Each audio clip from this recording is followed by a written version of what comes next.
কতগুলো ফুল একসাথে। আসসালামু আলাইকুম এভরিওয়ান। বলুন তো এখানে কি তৈরি করা হচ্ছে?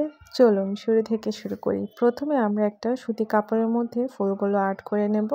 যে কোনো ফুল আর্ট করতে পারেন। এখানে আমি সুতি ভেজিটেবল কাপড় ব্যবহার করছি। আপনারা যে কোনো সুতি কাপড়ই ব্যবহার করতে পারবেন। ফুলগুলো সেলাই করা শুরু করে দেব।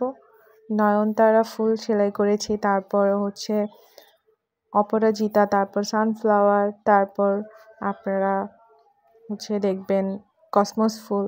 সো এভাবে প্রত্যেকটা ফুল সেলাই করা হয়েছে। আপনারা যদি ধীরগতিতে ডিটেলস ভিডিও চান প্রত্যেকটা ফুল, সেটাও পেজে পেয়ে যাবেন। তবে এখানে ভিডিও লেন্থটা খুব বেশি বড় না করে পরবর্তী কাজগুলো দেখানো হয়েছে।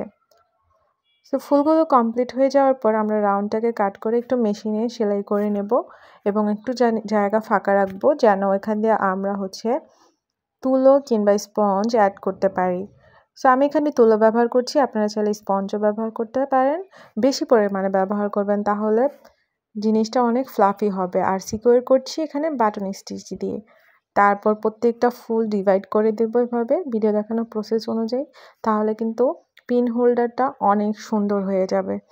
কে কে এরকম কাজ করেছেন কমেন্টে ছবি দিতে ভুলবেন না, এবং কে কোথা থেকে দেখছেন অবশ্যই জানাবেন। ভালো থাকবেন, দোয়া করবেন।